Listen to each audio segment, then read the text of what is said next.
Good afternoon, ladies and gentlemen. Welcome to the Associate LaunchPad series. We are very excited to have Alfred Castro presenting on player development this afternoon. Alfred, how are you doing today? I'm doing well. How you doing, John? Good, sir. Good. You're going to be taking us through the player development section of the PGM program.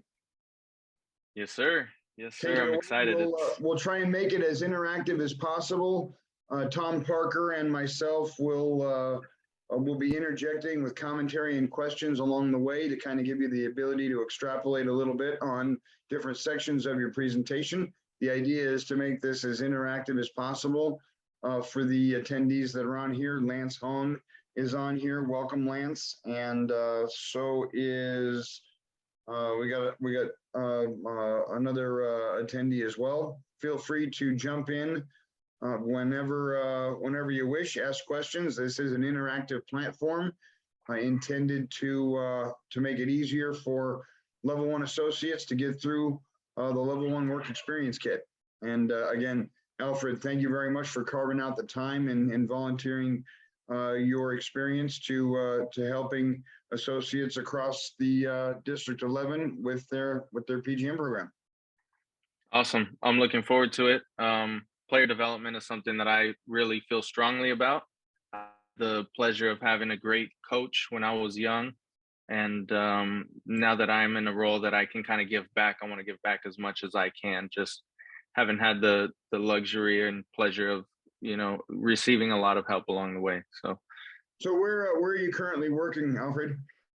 I'm currently working at Indian Ridge. So a little bit about me. I got a little slide right here. Who am I? So I'm the first assistant at Indian Ridge Country Club in Palm Desert. I've been here for a few years. I'm going on my 5th year now at Indian Ridge. I am engaged. I have 2 little babies, a girl who's 3 years old. Her name is Scarlett, little boy who's 11 months. His name's Alexander.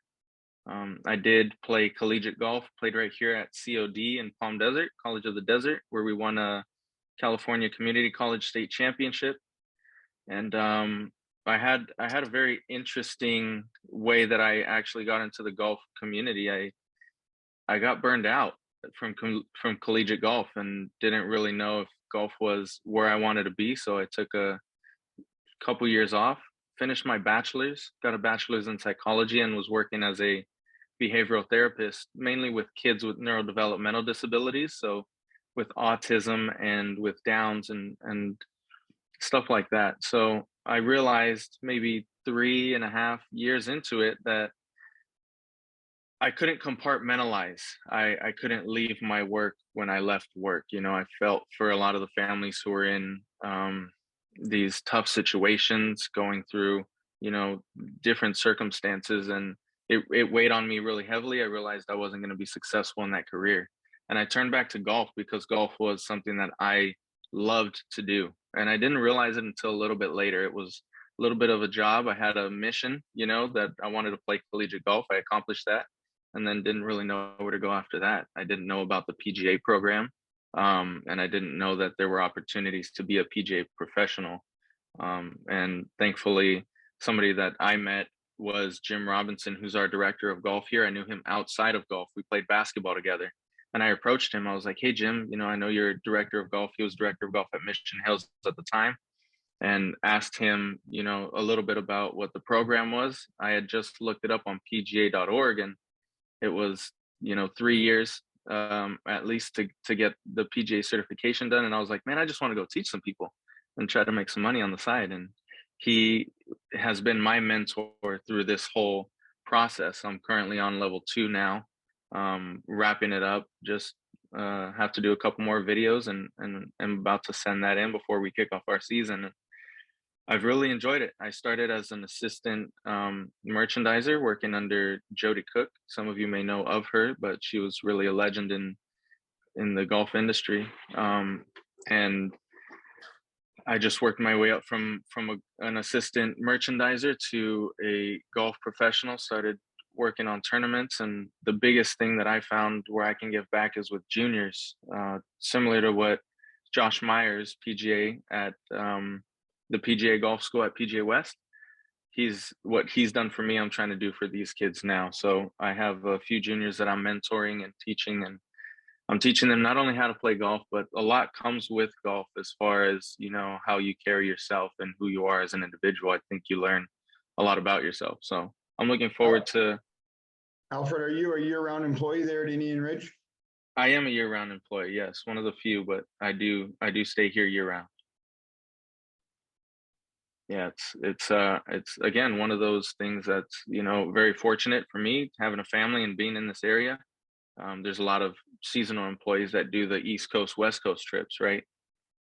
But enough about me. We'll kind of get into what I'd like to do is I want to make this as interactive as possible. I'd like to invite everybody who is participating today. If you can turn your mic on, just a quick hello.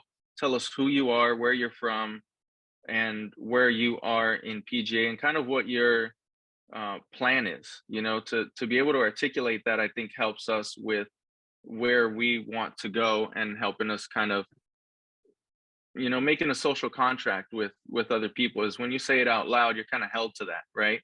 So if I can just get you guys to say hello, quick introduction of who you are, where you're from, or where you're currently working, and what your plan is with the PGA and with golf.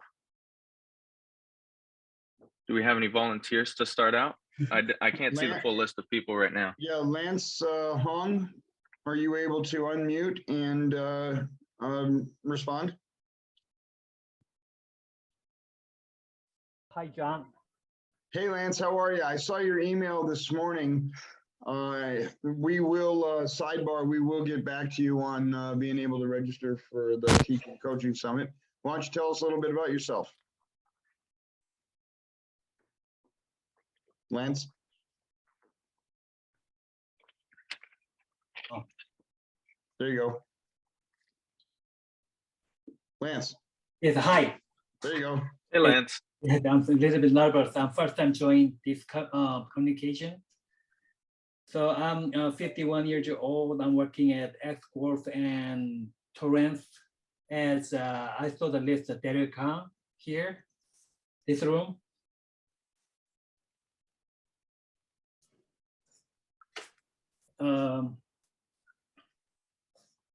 What do I say? I have a two kids, yes, 18 years old girl and 14 years boy. Awesome, that's great. What are your plans for golf? What's your plan with getting your PGA and being in the golf industry? Do you have a road that you'd like to take? Yes, I'm trying to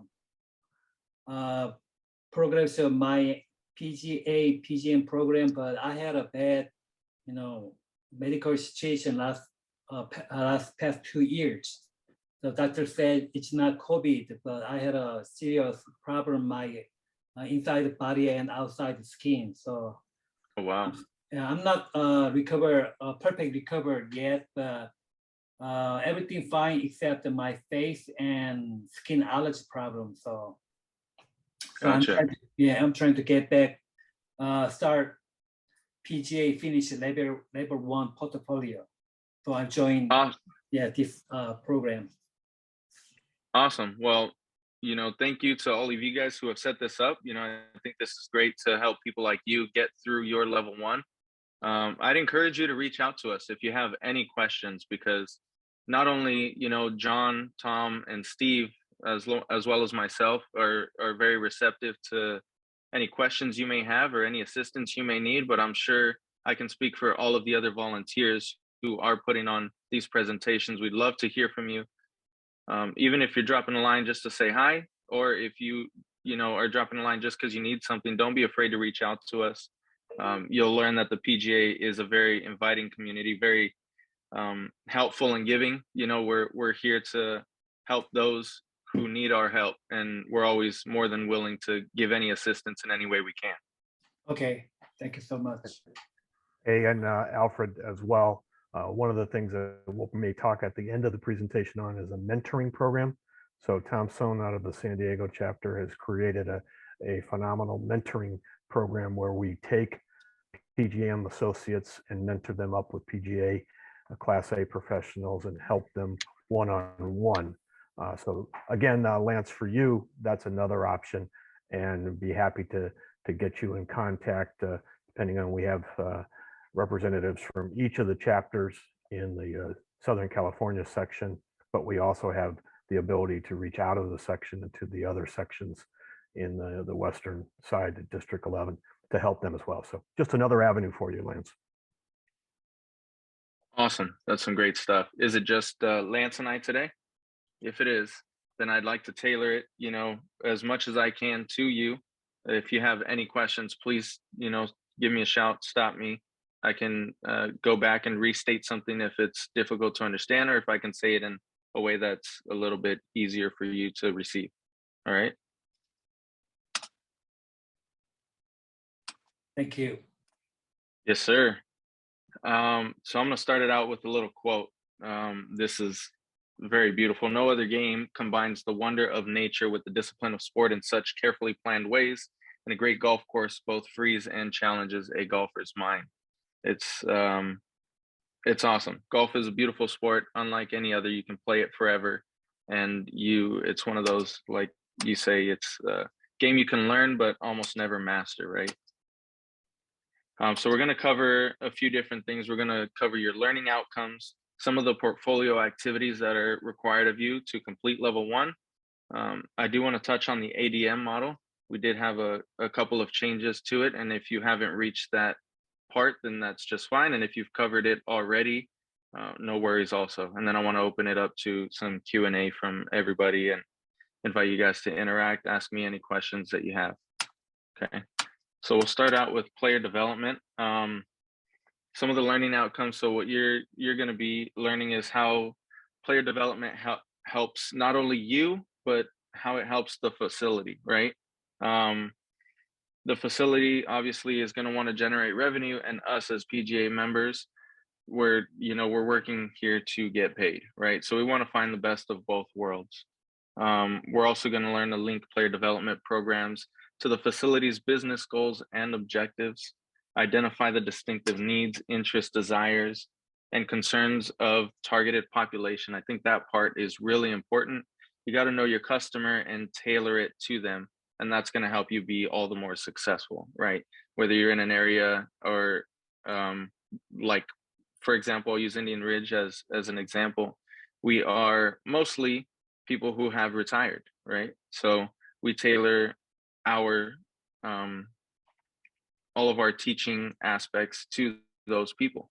Most of them are a little bit older and probably not as limber as they once were. So our strategies for teaching them and developing those players are going to be a little bit different than if you were teaching kids, right? We're also going to learn to develop a comprehensive program and instructional services, not only to have purposeful practice, but ongoing game improvement. And that is really what helps grow the game, not only bringing people in, but also helping the people who are already there get better. And then finally, establish student-teacher relationships, and that's going to promote greater student. How do I minimize this? Perfect. Promote greater student learning and enjoyment. So the portfolio activities for you are going to be, number 1, you're going to design and implement a player development program. So there are 4 parts to that. You're going to be asked to identify and design a program to meet your facility business objectives and everything that comes with that. You're going to want to promote the program to a specific target audience or customer groups. Now, when you are filling all of this documentation out, you want to be as thorough as possible. Make sure that there is no room for anybody to ask any questions of what point you were trying to get across. I think that's very important when you're filling this stuff out, is fill it out and don't be shy to put as much information as possible in there, because the more information that you have, the more detailed you are with it. It's only going to help you in the long run, because you will look back on this and refer back to it for future reference, right? Because you are going to be these are great opportunities. A lot of the stuff that's in the PGM program is great knowledge for you to learn, and it's stuff that if it's not already in place at your program, it's a great opportunity for you to put it in place. It's going to streamline a lot of the processes that you're going to find when you are in that professional golfer or golf professional role. C is to implement the program, and D is to evaluate the program and project financial returns.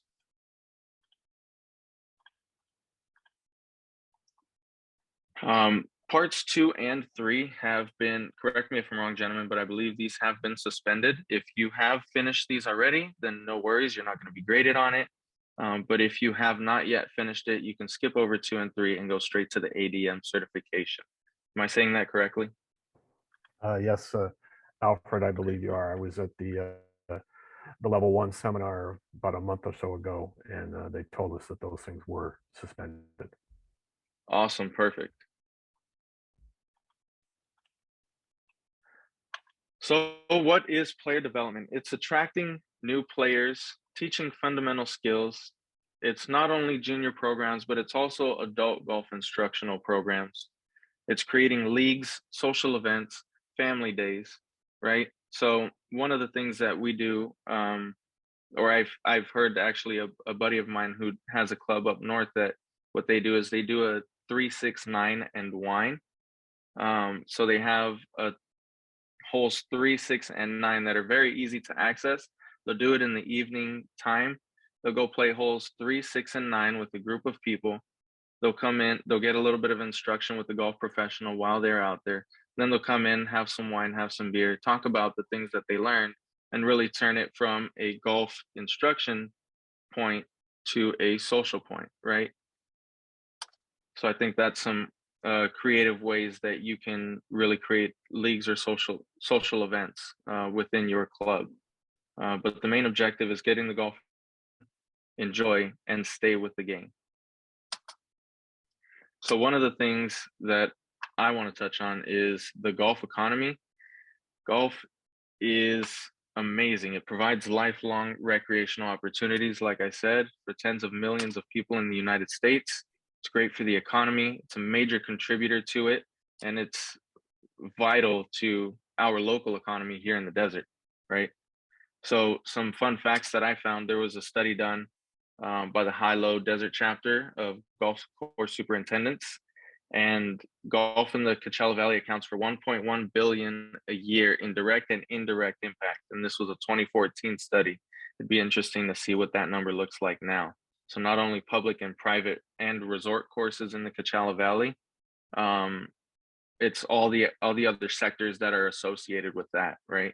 So they've generated 476 million in gross revenues, directly employed 8,000 local workers. And that's just a testament to how big of an economy, how popular golf is, not only in the Coachella Valley, but nationwide. You know, these are just Coachella Valley numbers. You can really blow that up and see how big golf is nationwide. We just got to tap into that, right? So I put some of these are perceived barriers. A lot of people say golf is an expensive sport. It can be when you go to top line items. You know, if you're buying new clubs every time they come out, it can be, but so can your phone if you get the new iPhone every year, right? I think it's important when somebody is just starting to get into golf, they can use just about any equipment, because what you're going to teach them to start out is gross motor movements and being comfortable with those movements if they haven't made them before, right? Time. We are in an instant gratification society. Everybody wants something right away, and a lot of them can get it. I'm going to go ahead and hit the OK button.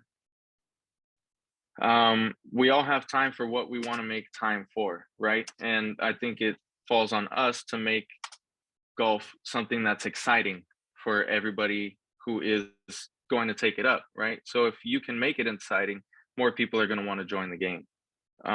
Difficulty of the game, like I said, it's not difficult as so much as it is new for a lot of new incoming golfers. When you're dealing with kids, it's really easy. They're little sponges, they can pick it up.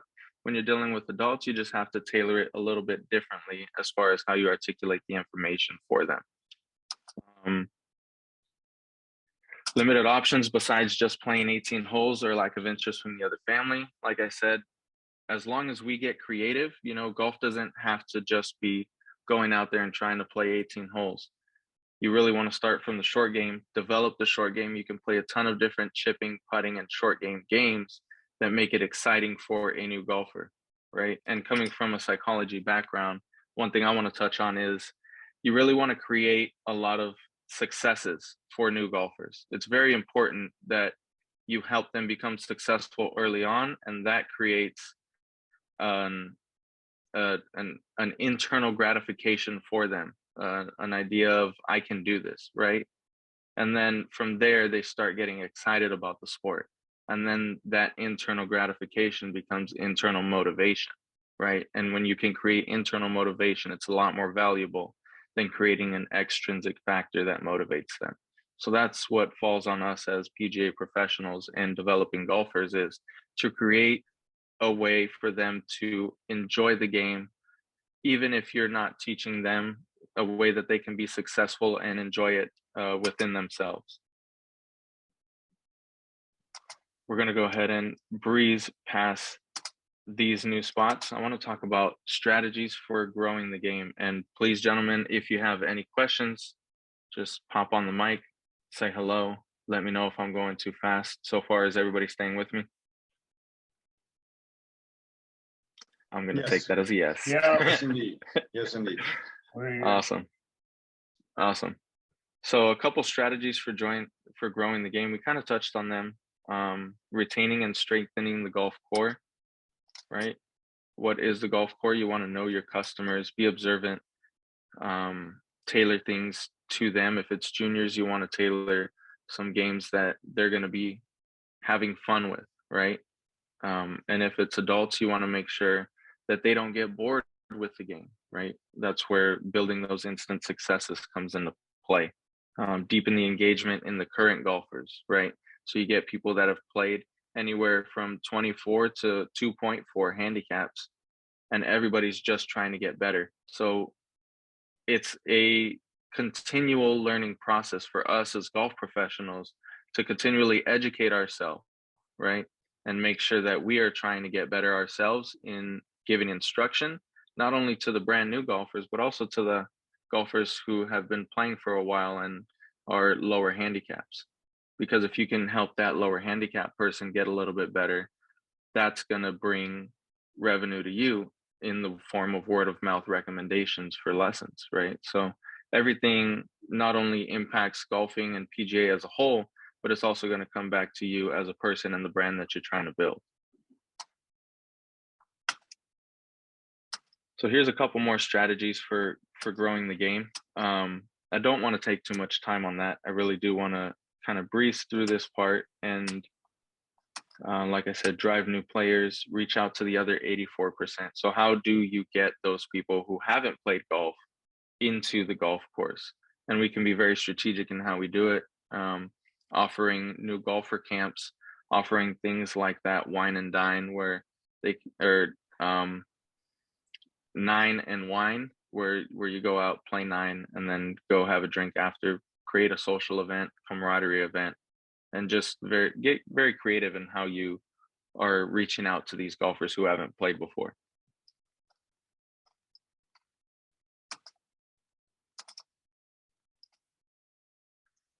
So a player development process, this kind of touches on some of the things that you're going to have to do in your level 1 portfolio. Excuse me, just a minute. So phase 1, you're going to be asked to create an overall design of a player development model. It's going to have to be designed according to your business objectives, your local market realities, customer preferences and needs, and the financial resources that are available to your facility, right? You're going to want to be specific in what you are going to be offering to your golfers, right? Whether it's a mid-iron full swing lesson or a short game lesson or a putting lesson. Are we doing pitches from 40 yards, 60 yards? Right? Be as detailed as possible, like I said, when you're filling out that level 1 portfolio, and try not to leave any blanks in there that's going to limit the number of portfolios that are kicked back, because when they do get kicked back, you have to wait a whole 30 days to make those changes and resubmit, right? So you want to do your best to be as thorough as possible, get that in without having to get it sent back, and really help you move along that process of becoming PGA certified. Phase 3 is going to be to implement the programs. Phase 4 is evaluate the program effectiveness. That's a really key part, is understanding how well did this work out, right? On your first try, it might not be your best try, and that's perfectly okay, but it's important to reevaluate that, take a step back, look at the work that you did, and make improvements, because we're all, like I said, continually making improvements. And I think that's a very important part, not only as PGA professionals, but as humans in everything that we do. I think it's good to strive forward and try to be the best you and continually improve. So this is a part that really I am very interested in. The fact that they came out with an ADM model. It's the US Olympic Committee and Paralympic Committee that came out with the ADM model, and it's designed to provide universal access to create opportunities for all athletes. And they have, I don't think I took the picture out, but they have a pyramid where it goes from, I believe I have it here in my notes, but it's a pyramid that goes from, bear with me just one second, a pathway to our sport. So if you guys can't see this, I wasn't able to copy it and put it on our PowerPoint today. Forgive me for having to put it up on the screen just like that, but it's a pathway for our sport. It starts with age recommendations, and you guys should see this in your level 1 portfolio, but it starts with age recommendations. Just keep in mind, those aren't hard cutoff ages. You want to just use that as a guideline. So active start is for kids 0 to 6. And then once you get their interest, you start working on fundamentals, right? And that's recommended for kids 6 to 9. Then learning to play the game of golf is recommended for kids 9 to 12. And it builds up all the way to the top level, which is playing to win, which is where our PGA professionals are right now. We use, Rory McIlroy, Cam Smith, Tiger Woods, people like that as guys who have learned how to win, right? And if that's something that your student is striving for, then that's what we are building towards for them. But it's important to understand where they are in the learning process, where they are in their motor development, right? And being able to tailor your teaching to them. So really take your time, look through the ADM model. As somebody who came from a psychology background, I think they did some really, really great work on this ADM model, putting it together and bringing it and tailoring to golf. Let's see. We touched on utilizing developmentally appropriate activities, like I said, that emphasize motor and fundamental skill development. Another thing is encouraging multi-sport and multi-activity participation. And that's huge. It helps build kids' confidence. When they build confidence, they are more successful overall. And you want to create a fun, engaging, and challenging atmosphere. Number one, when you're working with kids, you want to make it fun. If it's not fun, they're going to lose interest, and we potentially could lose somebody who could be a potential golfer down the line, right? So you do want to make it as fun as possible, especially for the kids who are just getting in the game, and also want to provide quality coaching at all age levels.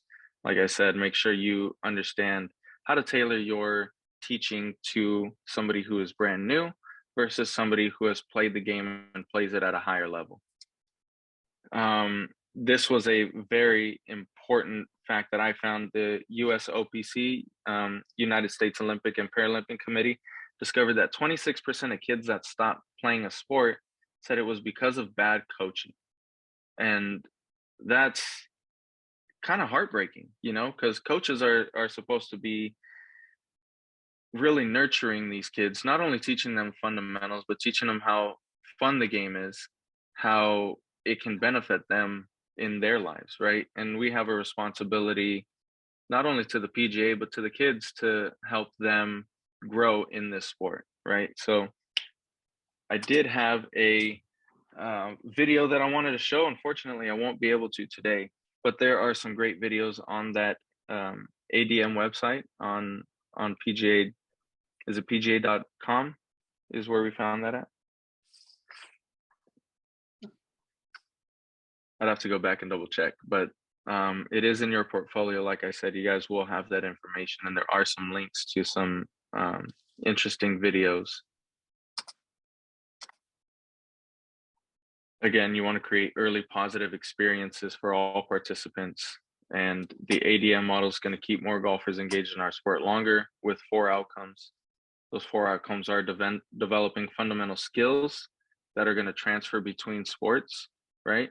So it's not only the mental skills, but the physical skills, or not only the physical skills, but the mental skills. We all know that golf is a mentally challenging sport as well as it is physically challenging. And when you can teach a kid not only to swing a golf club, but also to be patient and to learn through, when they are playing golf, to be able to let a bad shot go and be able to embrace the challenge of a new golf shot, right? All that they're going to take with them into their lives. And as they grow, they're going to look back on those skills that they have learned through sports, golf especially, and take those. You want to make sure that those are positive experiences. You want to provide an appropriate avenue to fulfill an individual's athletic and personal potential.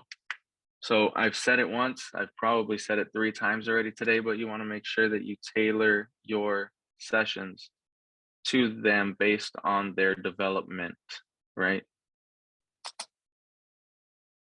This in turn is going to help create a generation that loves golf and physical activity, right? And that's going to transfer to a healthy lifestyle for the next generation. And finally, grow both the general athlete population and the pool of elite athletes from which future PGA, LPGA Tour, and major champions, as well as US Olympians and Paralympians are selected. I am a very prideful American, and I love to see the US doing well in the Olympics and in all of these competitive activities, right? So it's nice when we have a direct impact for that, right? Bringing up the youth and helping them, nurturing them, and developing them to be these great athletes. So here is one more quote for you. Golf puts a man's character on the anvil, and his richest qualities, patience, poise, and restraint, to the flame. This one is probably one of my favorites because I've learned a ton about myself through the game of golf. Understanding how to be patient, waiting for your opportunities, and also patient when you hit a bad shot, right? Being able to let that go if you have a bad hole, because once you have a bad hole, you want to let it go, move on to the next one. There's nothing you can do to change it, but potentially you learn from it going forward, right? Because if you dwell on a bad hole, we all know how fast that can spiral into a bad round. And the same works for life. You want to take your shortcomings as they are, learn from them, but always move forward, right? And strive to be the best you that you can be. I think I am wrapping up this presentation for today. I want to open it to any questions that anybody may have who's joining here today about anything that I've said, your level 1 portfolio that you're going through, or even questions to us professionals who are up here today on tailoring any golf programs. You may have some ideas, or you may have some golf programs that you want to bring to your facility. So Lance, if you have any questions, I see Mason is on here. You guys feel free to hop on, ask any questions that you have, and we'd be happy to help you out in any way we can. Thank you. I don't have a question. All right. Hey, Alfred, I know you've done a ton of player development programs at Indian Ridge there. Right. being from the Valley myself, I kind of know the demographics of your membership there. Right. Tell me, if you can, some of the programs in the past, why did a particular player development program succeed, and or why did it fail? That's a great question. Currently, so let me speak to the one that I'm currently working on right now. I have 5 kids ranging from 9 to 13, 9 to 15 actually. But most of them are in the 9 to 13 age. And when they started with me, they didn't know how to swing a golf club. They knew that dad had a golf membership and they were curious, right? So through my director of golf, I got linked up with these kids. We worked at the College of the Desert Range, and I just taught them in the little short game area how fun golf can be. And with kids, when you are working with kids, you want to make it as fun, as engaging, and as interactive as possible. And it doesn't have to be beating on fundamentals all the time, right? So you want to make sure that they're having a good time when they're with you, and you are a reinforcing environment for them.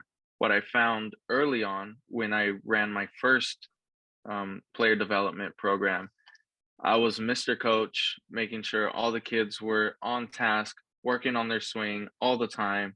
And I found that the kids got bored and they were no longer engaged. And by the 4th, 5th week, I started losing some of them. And so I had to look back at what I was doing. And I also had to ask them directly, what was going on? What are some things that I can improve on as a coach? And what are some things that you may like or not like in my programs, right? And one of the things was I didn't have enough fun time. It felt like work to them. And that's one of the things that I think is very important when you're developing juniors. You have to make it as fun as possible and get very creative in how you do it. Some things can be as simple as letting them hit a few balls and then running out there and seeing who can pick the most up, right? Where you take a little break, you're not working on fundamentals at that time. They get to run, they get to be kids, and it doesn't have to be so structured in a way that it feels like work. I hope I answered your question with that.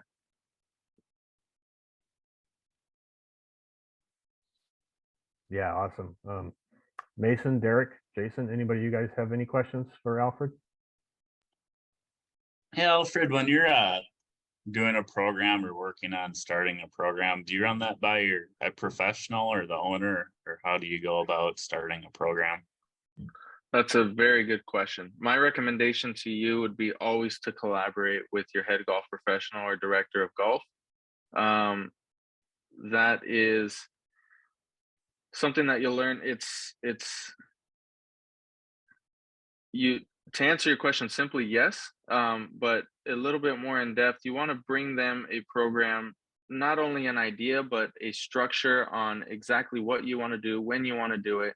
Have some ideas of how it's going to benefit not only you as the person who's running the program, but how it can also benefit the club as a whole, right? And when you have all that information and you can bring it and really outline this program as a whole versus just bringing an idea like, hey, I'm thinking about, giving some lessons to some kids and inviting them down. What do you think about it?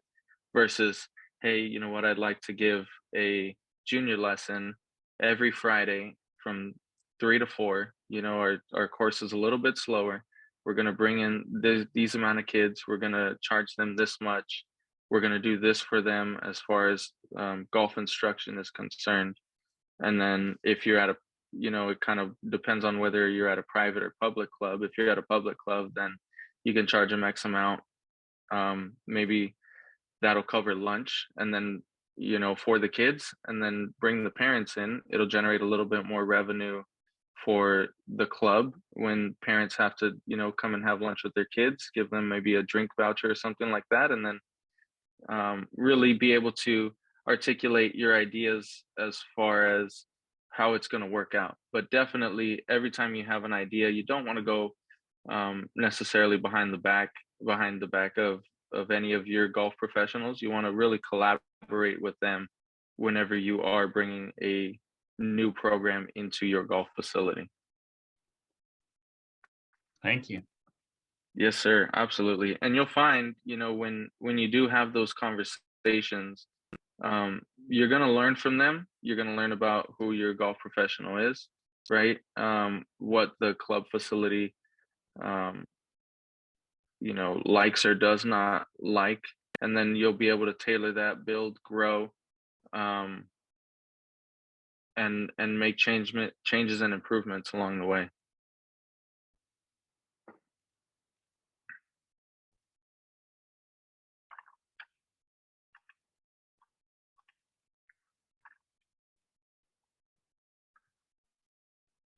Do we have anybody else who might have any questions?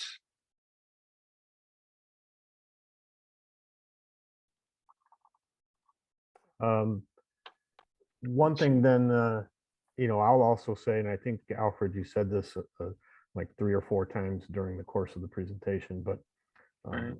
for the associates, the level 1 people that are on the call and the ones that are going to be viewing this remotely via the recording, I went back to the level 1 seminar about a month ago. And for those of you that are viewing this and on the call, Alfred will tell you, because I screwed up so bad my first time going through level 1 that I had to go back to school and do it again. But Right. actually, I went to do that because I kind of wanted to see, what they were actually looking for, as we've done this LaunchPad program over the last several years. We don't want to get out of touch with what level 1 is asking. And the 4 things that I really took away from it were, I'll give you 4 words: specific, exact, detailed, and creative. So specific, Absolutely. what they're looking for in your portfolios is be specific. Don't just say, I want to create a program that's going to increase my membership. I'm going to teach, create, 10% more, lessons and stuff. Be specific. Create a player development program that says, I want to put, I want to put 10 more people into this program on a quarterly basis or something like that. So, Right. Be specific. Exact. Use exact terminology. Not that they're going to be real, anal about it or what have you, but the reviewers of your portfolios are going to look for exact phrases and, the ADM model, what have you, the stuff, especially, when we were back doing business planning and things like that. They're going to look for certain comments and stuff. So just a heads up for the associates on their portfolios, try to use the exact terms that they use, try to use the same learning objectives that they use. So, be in that. And then the last 2, detailed and creative, it really applies to the sections like this, player development or teaching and coaching. I mean, detailed, what is your player development program? As Alfred mentioned, go into specifics and details, drill down into, what are the activities and what you're going to do and what's your audience and how you're going to address that audience, and that, be detailed in that. And then be creative. I mean, we all say we want to teach juniors and we all say we want to teach, old people like me. But be creative. And how are you going to, create, fun for an old person and, challenge for a young person that's still fun. Those kinds of things. Get creative. The reviewers of your portfolios love that stuff. So, Absolutely. just some thoughts and some heads up for you.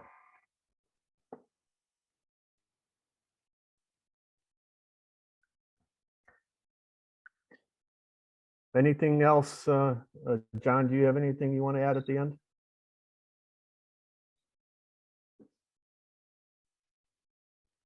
I don't, gentlemen. I just, on behalf of the Education Committee for the SCPGA, would like to thank Alfred for his time and coming on and presenting on the LaunchPad this afternoon. Thank you very much. And actually, Richard Valenzuela has his hand raised. Richard, can you unmute and join the conversation? I am here, yes, and I thought Alfred, you did an excellent job on presenting the topics. Very clear, very thorough, and kept it moving along. And I think you did a great job tonight. I enjoyed. Awesome. I enjoyed Thanks, watching. Rich. Yep. Thank you, Richie. I appreciate that. It's great to see you here. Well, thank you very much, everybody. Colonel, if you don't have any more comments or questions, Alfred, thank you very much for presenting this afternoon. Take care, everybody. Have a great night. Thanks. Absolutely. Alfred. I have. Thanks, John. Yes, sir. Thanks, Gentlemen, Alfred. my contact info is right down here. So if you do have any questions, feel free to reach out to me. Got my email and cell phone. So please also, don't hesitate Alfred, to reach out. tomorrow morning, I'll be sending out the YouTube recording of this afternoon's presentation. And everybody can get a hold of you through that as well. I'll blind carbon copy everybody that attended, as well as the SCPGA board and education committee. But you and I will be the only two in the address. So anybody that wants to get back to you can just reply. Perfect. Thank you, sir. Thank you, gentlemen. Hope you guys have a great day.